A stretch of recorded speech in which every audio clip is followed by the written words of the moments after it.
now available in paperback and e-readers. Isis, Revenge of the Cyber Goddess. The goddess next door takes on the threat of a deadly digital diva driven to destroy the world in this action-packed, all-new Isis series adventure. Get Isis, Revenge of the Cyber Goddess featuring a bonus pin-up and the other 2 books in the Cyber Goddess saga at online bookstores everywhere today.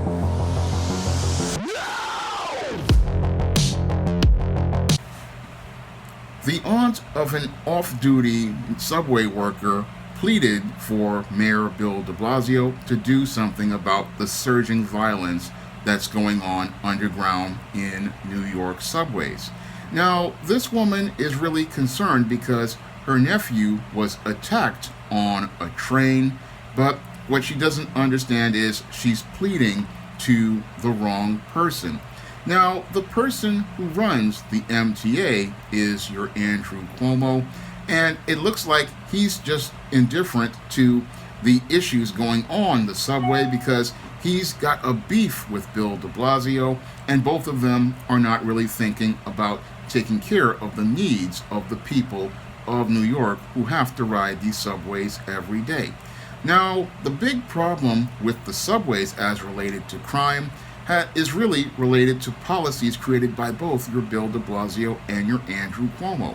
Now, both of these men went out here in their efforts to try to help out your so-called criminal elements that are in our Rikers Island and the penitentiaries with a little law we call bail reform. Now, this bail reform law, which was proposed in 2019 by your people on the left, was supposed to be about giving your Pookies and your Ray Rays a chance because they wound up in jail for years because they were waiting for their court date to come up in New York's already clogged legal system. And because they wanted to give your Pookies and your Ray Rays a chance to get on with their lives, because they did not want them stuck in places like Rikers Island for 2 to 3 to 4 years waiting for their trial, they decided to come up with this concept called bail reform, where they were going to make it where people who were supposedly charged for misdemeanors were supposed to be released without bail. Unfortunately, due to this bail reform law, we wound up with a lot of these repeat offenders winding up turning the criminal justice system into a revolving door because as judges' hands were tied because they could not use their discretion, what happened was many of these Pookies and Ray Rays, they wound up coming in for an arrest and then being released later that night from your central booking after the judge released them either on their recognizance or no bail. And as these individuals were released once again, they went out here and committed more crimes because there was nobody there to hold them for trial or hold them in custody. And what happened was we got the city streets becoming far more dangerous. Now, as this bail law was completely falling apart in front of your leftists and their crazy ideas, what happened was we had the COVID-19 pandemic go on. And as this COVID-19 pandemic has been going on, we had your Mayor Bill de Blasio decide that he was going to release many prisoners from Rikers Island. And releasing all of those prisoners in order to combat COVID-19, this also led to a spike in crime. And many of those criminals who were out here, they had really no place to stay. So where did they go? They either went to these hotels that the mayor put them in, but a lot of them still came and were on the streets out here looking for who they could devour, just like the lions and just like your devils. So we have a lot of guys out here on the streets, and they're just looking for somebody to prey on, just like a lion looking for looking for some meat to eat.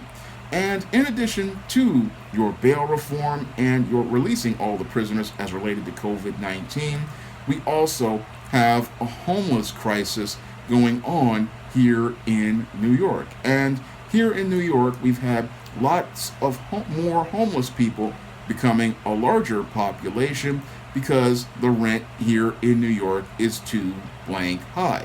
And because the rent is so blank high, and many people lost their jobs during the pandemic, we've got a lot of people on the streets and they're looking for some place to stay.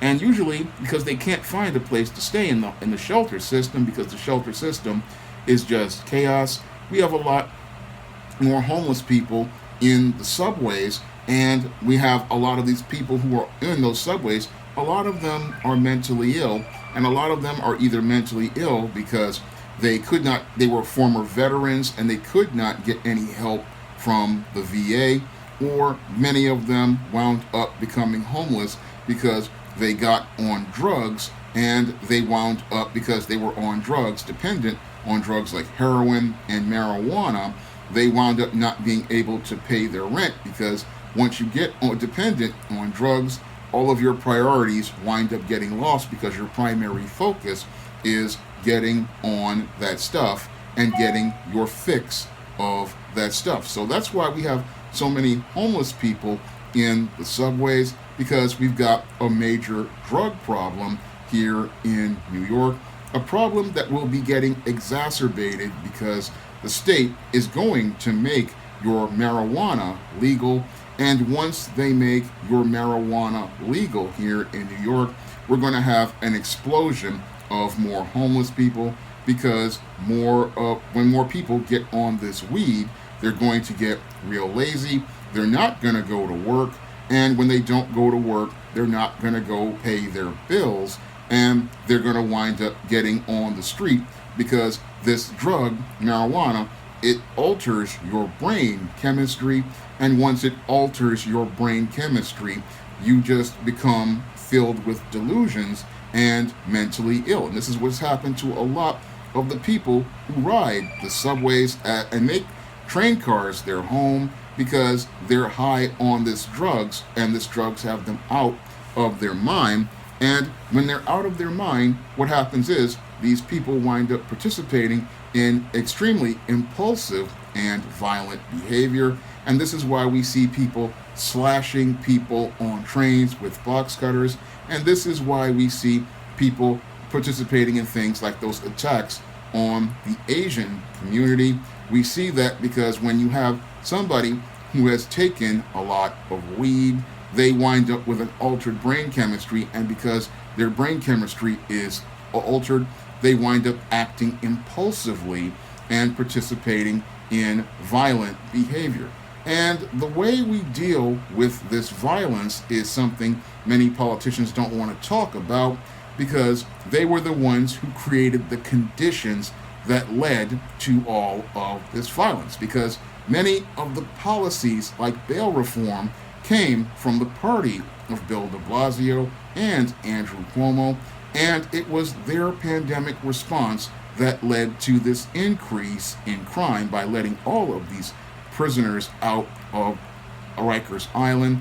And again, it was their policies as related to homelessness, which has been a major issue over the last decade. And it's also been their legalization of drugs that is also going to lead to more crime. And it's also the legalization of prostitution. So their policies are what is causing a lot of the crime, very similar to what happened during the days of the Koch administration during the 80s. And like your Ed Koch, your Bill de Blasio is extremely indifferent to the people of New York, because he's disconnected and detached from the people of New York. In your Bill de Blasio's eyes, he's looking at the finish line of his failed 2 terms as mayor, and he's looking at the exit door. So he's not really concerned with doing something about the surging violence in the New York City subways. No, he's going to deflect to Andrew Cuomo, who controls the New York City subways. And your Andrew Cuomo isn't too concerned about the New York City subways, because he's dealing with his own scandals as related to this COVID-19 pandemic and the falsification of numbers as related to COVID deaths in nursing homes and the ongoing sexual harassment scandal he just can't get out from under. So neither one of them are really concerned about the residents of New York, like this woman's unfortunate nephew who wound up slashed on the subway, because these politicians are not really concerned about the people of New York. And they don't really, while there are some people calling for more cops on the subways, many cops out here are demoralized, and they're demoralized in the aftermath of the George Floyd case. So many cops, they're not really concerned because they feel like their hands are tied. And since this is not the era of your Rudy Giuliani and his quality of life initiative, in fact, your Bill de Blasio and your Andrew Cuomo decided not to arrest people for those quality of life crimes anymore, like urinating on the subway, defecating on the subway, and that's why cleanliness has declined. They have given people passes for behavior that back in the early to mid 90s that was cracked down on, and once they did some background checking, they soon found out many of these individuals had warrants, and because they found out these individuals had warrants, they were able to take these individuals off the streets, and they were able to make the city safer because they were out here dealing with your Pookies and your Ray Rays and your other assorted individuals who were terrorizing the subways and terrorizing the neighborhoods above them. But many of your leftist politicians, they wanted to give your Pookie and your Ray Ray a fair chance. And what did Pookie and Ray Ray do with that fair chance that they were given? They went back to participating in committing more crimes, and they went to terrorize people on the subway. And in addition, we wound up again creating a even larger homeless population because the rent is too blank high, and that population sadly is going to get bigger because as we legalize things like weed and prostitution, you're going to lower the quality of life because your weed head does not go to work. Your weed head does not go out here and try to make a living because weed has made him lazy, and he's just thinking, I'll go to work the next day. And he's doing that because he's only focused on getting high and not focused on improving his quality of life. So we've gone from fighting for a quality of life here in New York, and that's why New York's quality of life is declining. And the only way you're going to get to a safer New York City is if you go out here and you fight for that safer New York City, and you demand that a standard be maintained, because in order to have a quality of life, you have to have a high standard for living.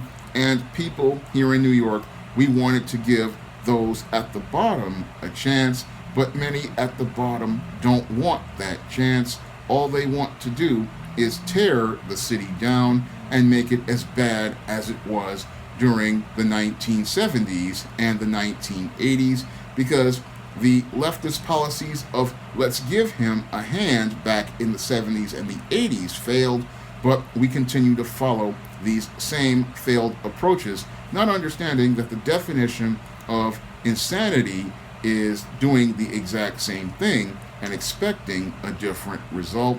And those who are in denial, like your Bill de Blasio, and cannot see reality as related to the New York City subways being unsafe, being bad for the city, they just sit there with their heads in the sand, thinking about coasting to the finish line, not understanding that when you finish very badly, it hurts the entire party that you're a part of and leaves you open, like David Dinkins was, to being destroyed like he was in his re-election in 1993. Because when you have unsafe subways, you get an incident like the one where Brian Watkins lost his life, and that shouldn't be, because if you want to go out here and have travel and tourism, you're going to need to have a safe subway system. And this is something that flies over the heads of your Bill de Blasio and your Andrew Cuomo, that every day that the subways aren't safe,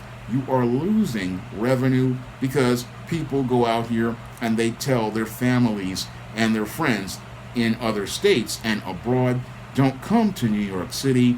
It's unsafe. It's filled with criminals. The subways are dirty and filled with homeless people, and crime is through the roof. So they tell them not to come here because they fear for their safety, and that also makes other residents who are high tax earners want to leave. And this is something, again, that flies over their head because they're out here feeling and not thinking about the bigger picture, because if the quality of life in the city is not good and people cannot travel from place to place safely, then people have no incentive to come and invest in a city, and they probably don't have any reason to invest because the taxes here are so high. And this, again, just flies over their head because both your de Blasio and your Cuomo are detached from reality. Both of them are thinking about the finish line of their careers, and they could care less about the average everyday citizen here in New York. And that's why they don't want to really do anything about the subways, because to do something about the subways means taking responsibility, and it also means that you want to establish a standard. But many of those Pookies and Ray Rays, they don't want a standard. They want a chance at success, but they don't understand that you need a barometer to measure success. So many of these people, they want to give these guys bail reform. They want to help them be able to go out here and have their lives once they're out of the central booking, but they don't understand that you need a standard to hold this person accountable for their criminal behavior, and then after they have dealt with their criminal justice matters, we need a standard and a barometer, because that's how you have a quality of life. You need to have a high bar for quality, and in order to have that bar, you need to have a standard established for behavior and conduct on the subways, and you need a standard for behavior and conduct in the city streets. And this is something that people don't want to hold people to, because they want to give people a chance, not understanding that the only way you get a chance is if I have a standard. I need a standard in order for people to be safe. I need a standard for cleanliness. I need a standard for conduct.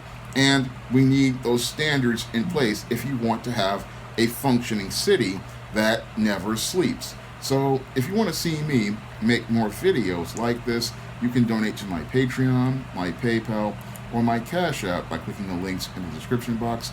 And if you want to pick up some of my positive black fiction, like the ISIS series, the E-Steam series, the John Haynes series, and the books of the Spinsterella trilogy, you can find all of those books on Amazon.com in paperback and Kindle format, Smashwords, the iBookstore, and Google Play.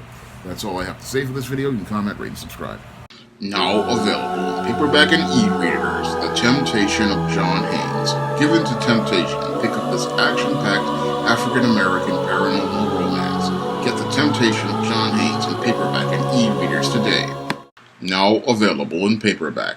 Those who refuse the gift of eternal life are condemned to wander in the darkness of eternity.